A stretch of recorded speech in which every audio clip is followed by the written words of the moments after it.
할렐루야, 감사합니다. 오늘 또 이 새벽에 또 말씀의 자리에 오신 여러분 감사하고 또 축복합니다.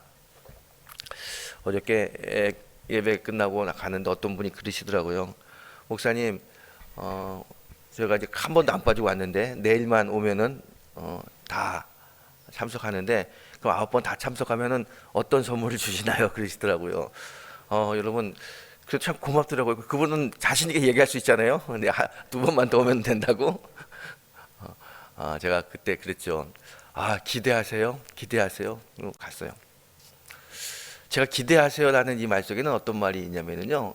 뭐 교회에서 어떤 선물을 준비한다. 그것도 말이 될 수 있지만 정말 하나님이 주시는 선물이 있습니다. 이 성령의 9가지 집회를 참석하면서 하나님이 예비하신 우리가 상상하지 못하는 하나님의 큰 선물, 그거 기대하자는 이야기죠. 여러분, 올 한 해 하나님께서 예비하신 놀라운 큰 은혜가 우리의 삶 속에 충만히 임할 거라고 믿습니다. 그래서 올 한 해는 어떤 해보다도 정말 우리의 영혼도 잘 되고 범사도 잘 되는 하나님의 축복을 받는 그런 한 해가 될 거라고 믿습니다. 우리 한 해를 기대하면서 시작하는 이 기도에 하나님의 은혜, 성령의 충만함이 우리의 삶 속에 가득하기를 다시 한번 축원드립니다. 오늘 우리 온유라고 하는 열매에 대한 이야기를 잠깐 나누려고 합니다. 여러분, 새해가 되면은 우리가 많이 하는 인사가 뭐가 있습니까? 새해 복 많이 받으세요. 새해 복 많이 받으세요. 인사 많이 하죠. 자, 어떻게 하면은 복을 받을 수 있고 어떤 복을 받길 원합니까? 오늘 온유라고 하는 이 열매가 그 답을 우리에게 주고 있습니다. 온유의 열매는 우리가 그렇게 인사하는 것처럼 새해 복 많이 받으세요. 우리에게 복을 받게 하는 열매고요. 복을 받을 수 있도록 이끄는 성령의 인도하심이 온유라는 것입니다. 이 온유를 통해서 올 한 해 하나님께서 우리에게 주시는 큰 복을 받는 복의 주인공이 되기를 다시 한번 축원합니다. 이 온유라는 말은요, 헬라어로 플라우스라는 단어를 씁니다. 이 플라우스라고 하는 이 단어의 뜻은 뭐냐면요, 거친 짐승을 아주 유용한 짐승으로 길들일 때 쓰는 말이 플라우스입니다. 좀 쉽게 말하게 되면요, 야생마 있지 않습니까?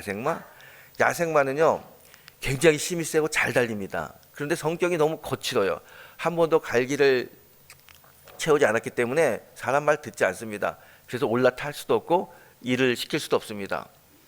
그런데 그 말을 딱 붙잡아 가지고요, 사람의 말을 잘 듣는 말로 훈련시켜요. 길들인다고 하죠. 이걸 플라우스라고 이야기합니다. 이렇게 길들여진 말은 집에서 기르는 말과는 다릅니다. 잘 달리고요, 힘도 세고 용맹합니다. 그래서 많은 사람들이 이 들에서 야생마를 잡아가지고 이 길들여서 좋은 말로 만드는 것을 아주 보람된 일로 생각하고요, 또 그렇게 하는 사람도 많습니다. 그런데 이게 보통 힘든 게 아닙니다. 평생을 갈기 없이 살았는데 자기 멋대로 뛰어다녔는데 이렇게 사람의 말을 잘 듣는 짐승으로 바뀐다는 게 쉽지 않죠. 그래서 그 길들이는 과정이 어려워요. 굉장히 어렵고 숙련된 사람들의 노력이 필요합니다. 이렇게 어렵게 길들이는 것, 이거 플라우스, 온유라는 이야기죠. 한마디로 온유는요, 거친 우리들을 하나님이 다듬으셔가지고 하나님의 뜻에 맞는 사람으로 쓰기 위해서 쓸 수 있도록 만들어 주시는 걸, 그걸 온유라고 이야기합니다.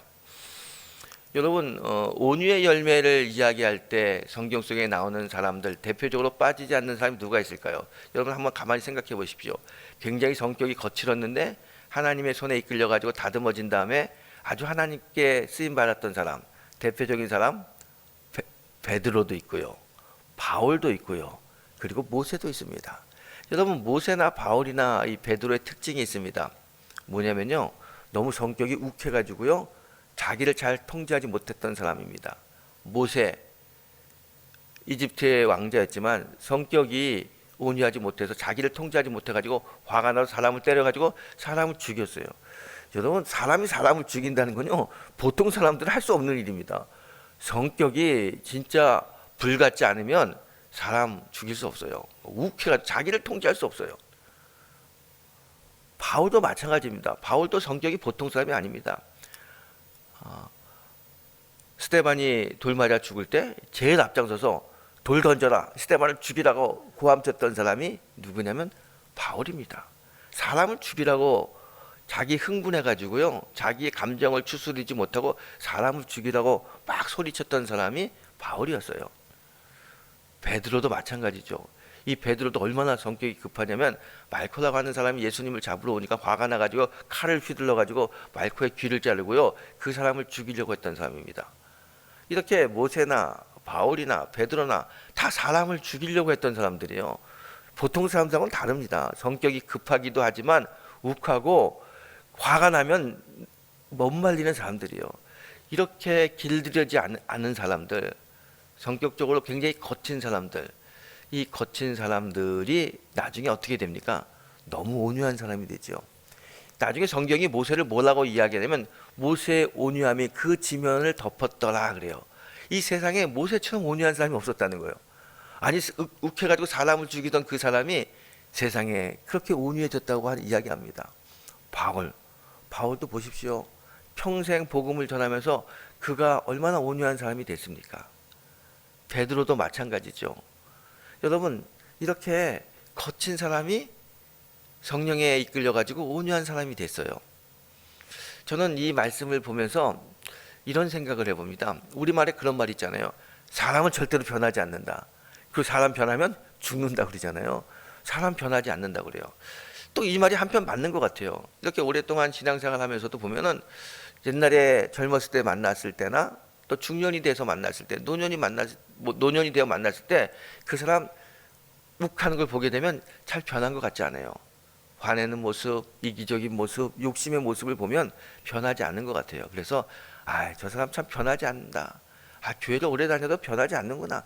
사람 참 변하지 않는구나. 그렇게 이야기합니다. 그런데 여러분, 이 말이 맞습니까? 맞는 것 같아요. 오죽했으면 사람 변하면 죽는다고 이야기할 정도로 사람은 변하지 않는 것 같습니다. 그런데 우리 성경을 보십시오. 그렇지 않아요. 사람은 변하지 않지만 하나님은 그 사람을 변화시킵니다. 정말로 예수 믿고 은혜 충만하고 성령 받잖아요. 성령은 사람을 변화시킵니다. 성령은 변화시켜요. 보세요. 모세 변했잖아요. 바울 변했잖아요. 베드로 변했잖아요. 성령은 사람을 변화시킵니다. 여러분, 나는 잘 안 변해요. 욱하는 마음, 욕심의 마음, 이기적인 마음, 높아지려고 하는 마음이 잘 안 변해요. 왜 안 변하는지 아세요? 아직도 성령 충만하지 못해서 그래요. 성령이 충만하면 반드시 성령은 우리를 변화시킵니다. 어떻게 변화시킬까요? 온유한 사람으로 변화시킵니다. 왜 성령이 우리를 온유한 사람으로 변화시키는지 아세요? 성령은 우리를 변화시켜서 우리로 하여금 이 땅에서 하나님의 복을 누리는 사람으로 살게 하기 위해서 성령이 우리를 변화시킵니다. 온유한 자는 땅을 기업으로 받는다 라고 이야기하지 않습니까? 온유한 자가 어떤 축복을 받습니까? 땅을 기업으로 받아요. 이게 하나님의 뜻이고요. 이 하나님의 뜻을 이루기 위해서 성령은 부지런히 역사합니다. 우리 안에 오셔서 우리의 인격을, 우리의 성격을 다듬어서 온유한 사람으로 만들어 가십니다. 왜? 하나님께서 약속하신 땅을 기업으로 받는 복을 주시기 위해서 성령이 그렇게 역사하는 거예요.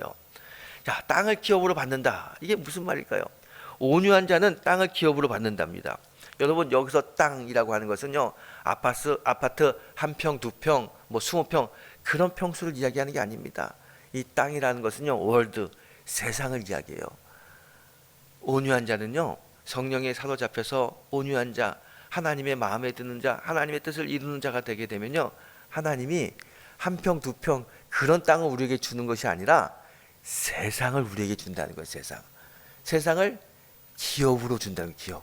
기업이 무슨 말입니까? 기업은 유산이라는 이야기예요. 물려받는 것. 하나님께서 온유한 자에게 이 땅을 하나님의 기업, 하나님의 유산으로 우리에게 준다는 겁니다. 여러분, 우리가 새해 복 많이 받으세요. 제가 복 받고 싶습니다. 이야기할 때 그 복이라는 것은요, 다 세상 속에 있는 거 아닙니까? 세상의 물질, 세상의 권력, 세상의 높아짐, 세상의 누림, 다 땅에 있는 것이에요. 그 땅에 있는 모든 것들을 하나님이 우리에게 하나님의 유산으로 준다는 거예요. 그래서 온유한 자는 땅을 기업으로 받는다라고 이야기합니다. 여러분, 하나님이 이 땅을 우리에게 줄 때 어떻게 준다고 약속했냐면요, 창세기 1장 28절에 보게 되면 하나님이 이런 약속하셨습니다. 아담과 하와에게 이렇게 이야기합니다. 하나님이 그들에게 복을 주시며 그래요. 아담과 하와에게 복을 주시는데 어떤 복을 주시냐 이렇게 이야기합니다. 그들에게 이르시되 생육하고 번성하여 땅에 충만하라. 땅을 정복하라. 바다의 고기와 공중의 새와 땅에 움직이는 모든 생물을 다스리라 그랬어요. 하나님이 아담과 하와 우리 인간에게 복을 주시면서 어떤 복을 주셨냐면 생육하고 번성하라는 거예요. 생육하고 번성해라. 그리고 땅을 정복해라. 그리고 땅을 다스리라. 이런 복을 주셨다는 거예요. 여러분 이 말씀에 우리가 원하는 복이 다 있지 않습니까? 생육하고 번성하는 것. 여러분 우리가 가정을 꾸리고 이 땅에 살면서 아들 딸 낳고 우리 가정이 번성을 누리는 것, 우리 아들 딸들이 믿음의 명문 가문을 이루는 것, 다 우리가 원하는 축복 아닙니까? 이 땅을 정복하는 것 어려움이 없어요. 이 땅에 살면서 이 부족함이 없어요. 땅을 정복할 수 있어요. 얼마든지 땅을 통해 가지고 얻을 수 있는 거 다 얻을 수 있습니다. 땅을 다스릴 수 있어요. 이런 축복이 어디 있습니까? 이런 축복을 하나님 우리에게 약속했어요. 이미 우리에게 이런 축복을 약속했습니다. 하나님의 사람이 되면 생육하고 번성하는 축복, 땅을 정복하는 축복, 다스리는 축복을 주셨다고 그랬어요. 우리가 왜 이런 축복을 받지 못합니까? 우리가 온유를 놓쳐서 그래요. 하나님의 성품인 이 온유를 놓쳤기 때문에 이미 하나님께서 이런 축복을 약속하셨는데 약속을 받지 못하는 거예요. 그래서 오늘 예수님은 다시 말씀합니다. 하나님이 약속하신 이 땅의 축복을 받기 위해서, 땅의 축복, 기업의 축복을 받기 위해서는 다시 온유해지라는 거예요. 온유의 열매를 맺으라는 겁니다. 근데 이 온유의 열매가 사람의 노력으로 맺기 어려워요. 제가 아까 그랬잖아요. 사람 잘 안 변한다. 우리 스스로도 잘 알고 있지 않습니까? 잘 안 변해. 그래요. 왜 안 변하냐면요. 사람의 노력으로 할 수 없기 때문에 그래요. 그래서 뭐가 필요해요? 성령이 필요한 겁니다. 온유는 사람의 노력으로 맺어지는 열매가 아니라 성령의 도우심으로 맺어지는 열매가 온유예요. 성령의 도우심으로 우리가 온유한 열매, 온유한 사람으로 바뀌는 겁니다. 그러면 다시 우리가 하나님께서 태초에 약속하셨던 하나님의 복을 받는 복의 그릇이 되는 거예요. 온유는 하나님의 복을 받는 복의 그릇으로 바뀌는 겁니다. 그래서 그 온유한 자에게 하나님이 태초에 약속하신 번성하고 충만한 축복을, 정복하는 축복을, 다스리는 축복을 주십니다. 이런 축복을 받는 성도가 되길 축원합니다. 오늘 성령 충만해서 성령이 우리를 온유한 사람으로 만들어 주셔서 하나님이 태초에 약속하신 그 하늘의 복, 이 땅에서 누리는 그 복의 주인공이 되시기를 다시 한번 주의 이름으로 축복합니다. 자, 하나님은 오래전부터 이런 축복을 약속하셨어요. 여러분, 하나님의 약속은 신실하신 분입니다. 언제나 그 약속을 지켜요. 하나님은 한 번도 약속을 어긴 적이 없습니다. 하나님 약속을 지키는 분이에요. 그런데 왜 우리가 살면서 하나님의 약속을 받지 못합니까? 이 약속을 우리의 것으로 만들지 못합니까? 우리 안에 이 온유를 깨트리는 게 있어요. 온유를 깨트리는 게 뭘까? 하나님의 약속, 하나님의 축복을 받지 못하는 것을 가만히 보게 되면요, 욕심이에요. 그리고 욕심과 함께 교만입니다. 근데 욕심과 교만 때문에 이 하나님의 축복을 받지 못하는데, 이 욕심과 교만이 가만히 보게 되면요, 이게 또 영적인 것에 통해 있어요. 사람이요, 그냥 욕심이 그냥 저절로 생기고 저절로 교만해지냐? 그게 아닙니다. 사탄이 그런 마음을 자꾸 불어넣어줘요. 사탄이 하는 일이 뭐냐면요, 우리가 하나님의 사람으로 살지 못하게 하는 거예요. 하나님과 친밀해져 가지고 하나님의 영광을 드러내는 삶을 사는 걸 제일 싫어하는 게 사탄입니다. 사탄, 마귀, 귀신, 이 영적으로 악한 세력들은요, 우리가 하나님으로부터 멀어지고 하나님의 뜻을 이루는 사람으로 사는 것을 못 봐요. 그래서 잘 보게 되면 이 사람이 뭐가 약한지, 무엇을 잘 긁으면 하나님의 성품에서 떨어지는지, 그걸 귀신같이 알아요. 그래서 귀신이라고 이야기하는 거예요. 이 사람이 욕심이 많은지, 이 사람이 교만의 마음이 있는지, 그게 약한지 알아요. 그래서 그걸 자꾸 긁어요. 그래서 교만한 자에게는 교만한 마음을 불어넣어서 넘어뜨리고, 욕심이 있는 자에게는 욕심의 마음을 넘어서 불어뜨리고, 또 이성의 약한 자에게는 유혹의 마음을 불어넣어서 넘어뜨려요. 이게 영적인 겁니다. 그래서 바울이 이야기하잖아요. 이 땅에서의 삶은 우리가 혈과 육의 싸움이 아니라 공중의 권세 잡은 자들과의 싸움이다. 맞아요. 여러분, 우리가 자꾸 넘어지고 내가 교회를 다니면서도 여전히 이 마음을 내려놓지 못하고 욕심의 사람, 교만한 사람으로 사는 것은요, 내 의지가 약해서가 아니라 사단이 자꾸 나를 넘어뜨려 공격하기 때문에 그래요. 근데 한편으로는요, 사단이 여러분을 자꾸 공격합니까? 여러분이 하나님의 사람이 되면 감당하지 못한 하나님의 능력의 사람이 되기 때문에, 그래서 정말 영향력 있는 사람이 되기 때문에, 그걸 알기 때문에 사탄이 자꾸 여러분에게 이렇게 욕심의 마음, 교만한 마음 줘가지고 넘어뜨리는 거예요. 그냥 가만히 내버려둬도 넘어지지 않는 사람, 또 가만히 내버려둬도 별로 큰 성과를 이룰 수 없는 사람에게는 사탄이 공격하지 않습니다. 내가 자꾸 내 마음을 컨트롤할 수 없어요. 자꾸 마음을 비우고 싶은데 욕심의 마음이 생겨. 자꾸 내가 낮아지고 싶은데 교만한 마음이 자꾸 생겨. 자꾸 나에게 유혹의 마음이 옵니다. 그것은요, 그만큼 내가 하나님의 사람으로 큰 일을 할 수 있다는 사람이에요. 그 반증입니다. 그럴 때일수록 여러분, 내가 영적으로 이기고 하나님의 손에 붙잡혀서 정말 큰 하나님의 선한 영향력을 끼치는 사람으로 살아야지. 그렇게 하고요, 자꾸 영적으로 하나님께 다가오세요. 이 영의 싸움은 영으로 이기는 겁니다. 이 온유라고 하는 게 그게 영적인 열매인 거예요. 영적인 힘인 겁니다. 우리가 이 세상을 살면서 넘어지고 또 하나님의 이름을 자꾸 떨어뜨리는 이유는 영적으로 약해져서, 영적 싸움에서 지기 때문에 그래요. 그래서 오늘 성경이 이야기합니다. 온유한 자는 하나님의 땅을 기업으로 받는데 그러기 위해서는 영적인 승리자가 되어야 됩니다. 그래서 온유라고 하는 것은 성령의 열매다라고 이야기합니다. 오늘 이 온유, 성령의 열매를 맺는 그런 새벽이 되어야 될 줄 믿습니다. 사탄이요, 이 온유의 열매를 맺지 못하기 위해서, 하나님의 복을 받지 못하기 위해서 자꾸 우리를 욕심으로, 교만으로 이끕니다. 사무엘상 25장에 보게 되면 이런 이야기가 있습니다. 마온이라는 마을에 살던 큰 부자 나발의 이야기가 나옵니다. 나발이 굉장히 부자예요. 양이 3,000마리가 있고요, 염소가 1,000마리가 있습니다. 그리고 그에게는 우리에게 잘 알려진 아름답고 현숙한 아내 아비가일이 있었습니다. 근데 이 나발이요, 부자니까 뭔가 부러울 게 없어요. 그런데 이 부자인데 하나님 또 축복해 주셔서 그런지 모르지만 너무너무 잘 되는 거야. 1년마다 양이 1,000마리가 늘고 염소가 1,000마리가 늘고 배가 막 느는 겁니다. 작년에 3,000마리가 4,000마리가 되고, 작년에 4,000마리가 올해는 5,000마리가 되고, 막 기하급수적으로 늘어요. 더 이상 부러울 게 없어요. 세상 살면서 부러울 게 없는 사람이 이 나발이라고 하는 사람입니다. 큰 복을 받았어요. 어느 날 이 나발이 양의 털을 깎는 날이 됐습니다. 양의 털을 깎아가지고 그걸 팔잖아요. 어떻게 말하게 되면요, 이게 그 농사 짓는 사람들에게는요, 수확하는 거하고 똑같은 겁니다. 자, 수확할 때 잔치예요. 양의 털을 깎는 날도 잔치입니다. 큰 잔치가 벌어졌습니다. 사람들이 와가지고 일꾼들이 양의 털을 깎고 있습니다. 동네 사람들 모아가지고 잔치를 벌이고 있어요. 그때 이 바란 광야에서 이리저리 떠돌면서 이 나발의 이 사람들을 도와주던 다윗의 무리들이 있습니다.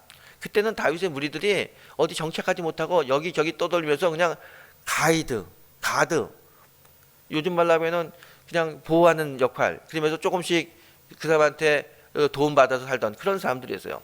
그래서 1년 내내 이 나발의 가족과 또 나발의 양들을 보호해줬기 때문에 그 양의 털을 깎는 날 찾아왔어요. 그래서 우리가 1년 동안 애썼으니까 우리에게 좀 수고비 좀 달라고, 가드 섰는데 그 가드비 좀 달라고 이야기하는 거예요. 그러면은 어쨌든 1년 동안 고생했잖아요. 우리 가족을 지켜주고 우리 양들을 지켜주고 외세로부터 지켜줬으면 고맙잖아요. 그러면 얼마만큼의 대가를 지불하면 되는데, 이 나발이요, 갑자기 욕심이 생겨요. 그리고 딱 봤더니 이 다윗의 이 식구들이 칼 들고 왔는데 잘 먹지도 못하고 광야에서 왔다 갔다 하는 하고 꼬재지하고 별 볼일 없어 보여요. 그래서 막 무시하는 거예요. 자, 너희들 같이 빌어먹는 놈들이, 그러면서 무시하고 돈을 안 줬어요. 그리고 쫓아냅니다. 그 이야기를 다윗이 듣게 되죠. 다윗이 화가 나가지고 바란 광야에 떠돌던 다윗의 용사를 다 모읍니다. 400명을 모아가지고 이 나발을 응징하러 갑니다. 그 소리를 들은 나발이 너무 무서워가지고요, 마음이 낙담하여 몸이 돌과 같이 되었다 그래요.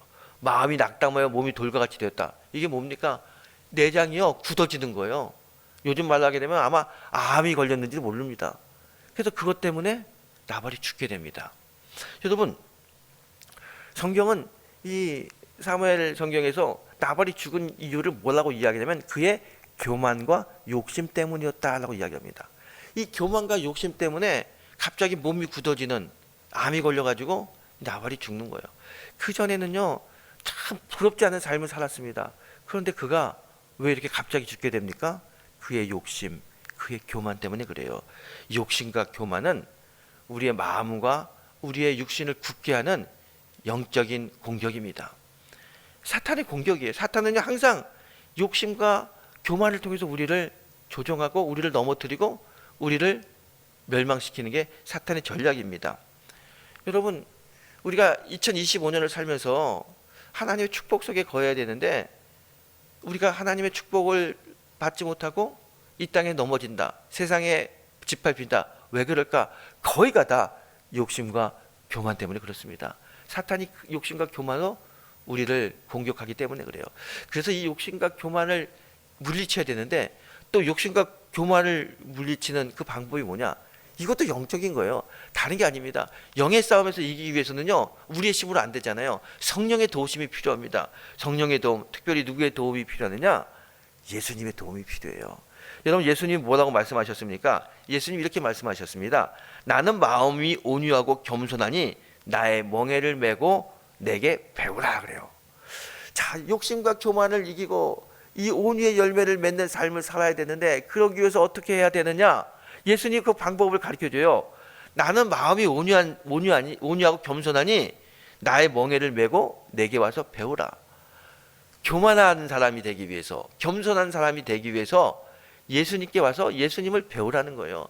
예수를 배울 때 우리는 교만해지지 않고요, 겸손해지고 예수를 배울 때 우리가 온유한 사람이 된다는 거예요. 여러분, 예수를 배운다는 게 뭐냐? 다른 거 아니에요. 여러분, 배운다는 것은요 닮아간다는 겁니다. 닮으면 배워요. 아버지를 닮으면 아버지를 배우고 선생님을 닮으면 선생님을 배워요. 배운다는 건 닮아간다는 겁니다. 여러분, 우리 아이들이요 연예인들 좋아하잖아요. 연예인들 사진 붙이고 연예인들 팬클럽 가고 연예인들 좋아하는데 연예인 자꾸 쫓아다니면요 연예인 닮아가요. 닮아갑니다. 내가 좋아하는 사람, 그 사람을 자꾸 생각하고 그 사람을 자꾸 쫓아다니면 나도 모르게 그 사람의 모습이 나와요. 닮아가는 겁니다. 그래서 좋은 롤모델이 필요하다는 게 그거예요. 롤모델이 있어가지고 그 사람을 자꾸 보게 되면 닮아갑니다. 그래서 이 사회에서도요 인간관계에 승리하는 사람, 또 잘 사는 사람들 강의를 듣게 보게 되면요 그 사람들 하는 이야기가 있습니다. 롤모델을 세우고 자꾸 그 사람을 따라하세요. 따라하다 보면 그 사람처럼 닮아갑니다 그래요.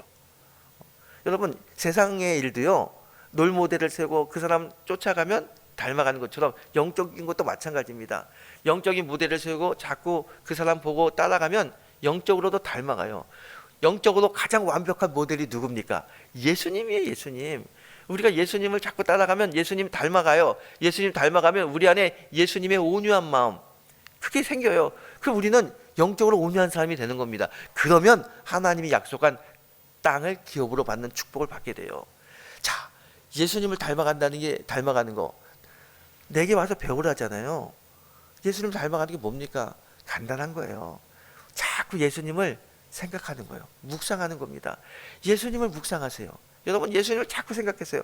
예수님을 생각하면 생각할수록, 예수님을 묵상하면 묵상할수록, 예수님을 깊이 묵상하면 깊이 묵상할수록 우리는 예수님을 닮아갑니다. 예수님의 온유한 성품을 닮아가요. 여러분, 올 한 해 살면서 예수님을 많이 묵상해 보십시오. 예수님 말씀하셨죠? 나의 멍에를 메고 내게 와서 배우라. 내게 와서 배우라는 거예요. 어떻게 예수님 배울 수 있습니까? 오늘 아침 일어나서 성경책 쫙 보고 한 줄, 두 줄, 5분, 10분 읽고요. 가만히 눈을 감고 묵상하세요. 묵상하면요, 이 예수님의 마음을 배울 수 있는 거예요. 여러분 아침마다 2025년 이렇게 한번 시작해 보세요. 성경을 이렇게 쭉 펴고 많이 읽을 필요도 없어요. 내가 5분 10분 성경을 읽겠다. 그러면요 성경을 펴놓고 예수님 내가 이 말씀을 읽습니다. 이 말씀을 통해서 예수님의 마음을 배우게 해주세요. 그리고 성경을 읽어요. 그리고 읽은 다음에 또 이제 눈을 감고 하나님 말씀을 읽었는데 이 말씀 속에 있는 예수님의 마음, 그 마음을 담기 원합니다. 그리고 하루를 시작해 보세요. 이렇게 하루가 이틀이 되고 이틀이 한 달이 되고 한 달이 1년이 되면 오늘 예수님 말씀하신 것처럼 우리는 예수님의 마음을 닮아가는 사람이 되어 있을 겁니다. 그러면은요 우리의 마음, 우리가 높아지려고 하고 인정받으려는 교만한 마음, 가지려고 하는 욕심의 마음이 사라지고 겸손의 마음과 온유한 마음으로 바뀌어 있는 나를 보게 될 겁니다. 성령은, 예수는 반드시 우리의 마음을 바꿉니다. 우리의 성품을 바꿉니다. 온유한 사람으로 바꿉니다. 우리가 온유하게 되면 우리는 하나님께서 약속하신 하늘의 복, 생육하고 번성하고 이 땅을 정복하고 다스리는, 우리가 상상하지 못하는 이 땅에 살면서 주께서 예비하신, 하나님이 예비하신 하늘의 놀라운 복을 받는 복의 주인공이 될 것입니다. 이 온유의 열매를 맺어서 하나님께 쓰임받고, 온유의 열매를 맺어서 하나님의 지경을 넓히는 일에, 또 하나님의 일꾼이 되어 하나님의 영광을 드러내는 일에 쓰임받는 우리 영등포 중앙의 모든 성도님들이 되시기를 이 아침 주님의 이름으로 축복합니다. 기도하겠습니다.